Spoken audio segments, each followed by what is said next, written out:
네, 제10강 분산 투자의 정의에 대해서 이번에 또 얘기를 해보겠습니다. 분산 투자에 대한 이야기를 많이 또 들어보셨죠? 근데 분산 투자가 구체적으로 무엇이고 어떻게 하는 건지에 대해서 한번 이야기를 해보겠습니다. 자, 먼저 분산 투자를 해야 하는가? 해야 되는 이유에 대해서 제가 세 가지를 먼저 말씀드리겠습니다. 첫 번째는요, 유동성을 제공합니다. 이 유동성이란 말은 무엇이냐면 만약에 내가 재테크를 하는데 갑자기 돈이 필요한 경우가 생길 수도 있습니다. 그러면은 그 돈을 융통하기 위해서 내가 가입한 적금이 있다면 그거를 해지해야 되거든요. 그런데 적금을 만약에 예를 들어서 100만 원을 한 번에 가입했다. 내가 100만 원밖에 저축할 수 없는데 그러면 만약 무슨 일이 생겼을 때 이 적금을 중간에 해지해야겠죠. 하지만 그게 아니라 적금을 50만 원, 50만 원씩 분산해서 가입했다라고 한다면 이 중에 하나만 깨고 나머지 하나는 유지할 수가 있는 여지가 생기겠죠. 그래서 이런 유동성의 장점 때문에 분산 투자를 하셔야 합니다. 그리고 두 번째로는 위험을 줄일 수 있습니다. 이번에 펀드 얘기로 예를 들어볼게요. 펀드를 한 가지만 만약 가입했다고 한다면은 수익률이 많이 나왔으면 많이 나오면 좋겠지만 만약 떨어졌다고 한다면은 그 손실률을 받을 것입니다. 하지만 분산 투자를 통해서 펀드를 두 가지로 나눴을 경우에 A 펀드와 그리고 B 펀드, 그럼 하나는 10%가 나왔을 때 나머지 하나는 5%가 나왔다고 한다면 결과적으로 평균은 5%가 수익률이 나온 거겠죠. 그래서 이런 위험성을 줄일 수 있는 부분 때문에 이 분산 투자를 해야 합니다. 그리고 세 번째는요, 목적을 끝까지 부여할 수 있는 그 의미 부여가 됩니다. 목적을 부여하면 끝까지 유지가 가능하다. 예를 들어서 나는 100만 원을 저축할 수 있는데 50만 원은 주택마련자금에 넣겠어. 그리고 또 50만 원은 결혼자금에 넣겠어. 라는 목표를 가지면은 이것을 끝까지 저축을 유지할 수 있는 이유가 생긴다라는 겁니다. 그런데 이 재테크에 실패하시는 분들 또는 돈을 잘 못 모으시는 분들의 특징을 보면요. 이 목적이 딱 없습니다. 내가 돈을 모아서 무엇을 해야 되고 어떤 계획을 가져야 되는지에 대한 구체적인 목표가 없어서 만기가 돼버리면 그 돈을 써버리는 경우가 생깁니다. 그래서 분산 투자의 개념은 이런 각 목표에 맞는 금액 설정이라고 할 수도 있습니다. 자, 그럼 구체적으로 분산 투자를 하는 방법에 대해서 볼게요. 아까 방금 말했던 거죠. 목적에 맞게 금액을 정한다. 또 예를 한번 들어보겠습니다.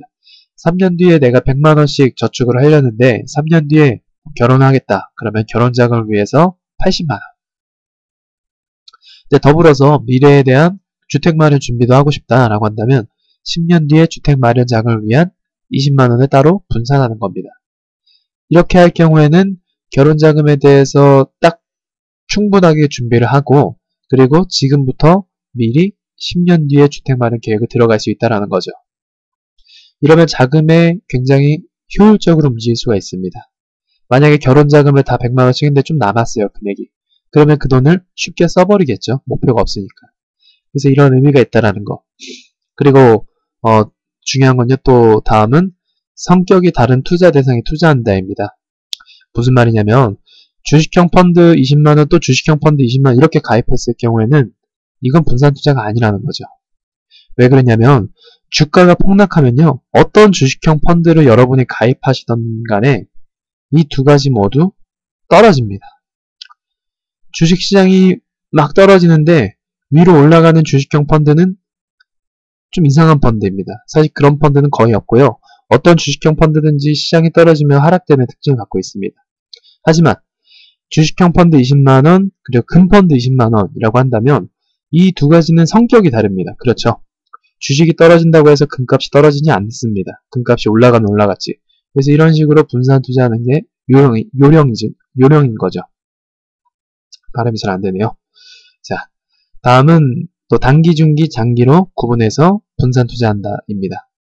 이런 것도 이 단기, 중기, 장기로 나누는 것도 이 목적에 맞게 금액을 정하는 것과 약간 비슷한데 자금의 효율성을 높이기 위해서입니다. 예를 들어서 단기 자금을 모았다. 그러면 이거는 유동성 있는 자금의 목적이 되겠죠. 언제든지 쓸 수 있는 비상자금. 그리고 중기 펀드. 이거는 이제 중기간 모을 수 있으니까 적금보다는 펀드를 통해서 돈을 불려고자 하는 그런 수익성의 목표가 있을 것입니다. 또 장기 또 갔을 때 복리 적금이나 또 아니면 변액 투자. 이런 것들은 비과세 혜택이나 복리 효과가 있기 때문에 내가 목적 자금을 나중에 안전하게 모을 수 있다라는 그런 분산 개념이 되겠죠. 그래서 분산 투자를 하시는 방법 정리해드리면 목적에 맞게 재무 목표에 맞게 금액을 정하는 것과 그리고 성격이 다른 투자 대상에 투자하는 것과 그리고 단기, 중기, 장기로 나눠서 효율적으로 자산을 분배하는 방법이 있습니다. 자, 그럼 마지막으로 분산 투자의 주의점. 돈을 흘리면 안 됩니다. 이 분산 투자라는 거 처음에는 의미 좋게 시작했다가 금액이 너무 다양해지니까 관리가 소홀해지는 경우가 생긴다라는 거죠.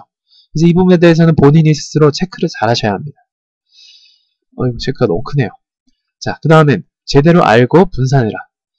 뭐가 좋네 하면서 막연하게 분산 투자하기보다는요, 내가 투자하려는 그 대상을 정확하게 배우고 투자하시는 게 분산 투자 성공의 또 요인 중에 하나고, 반대로 막연하게 내가 아무것도 모르는데 그냥 분산 투자하는 건 사실 안 하는 게 낫습니다. 그렇게 할 바에는. 그래서 제대로 알고 분산 투자해라. 자, 마지막으로는 만기 기간을 정해라. 각 투자 대상과 상품들이 다르기 때문에 만기가 또 다르게 됩니다. 만기라는 건 내가 돈을 찾는 그 약정된 시간이겠죠. 그래서 이런 부분이 또 포함이 되기 때문에 관리를 잘 하셔야 합니다. 관리라는 건 이 첫 번째 말했던 것처럼 돈을 흘리지 않도록 관리하는 것도 포함이 되고, 그리고 장기 투자 상품이라고 한다면 계속적인 수익률 관리나 어떻게 흘러가는지를 잘 보시는 게 중요하겠죠. 그래서 최종적으로 만기를 정하는 게 중요하다는 얘기입니다.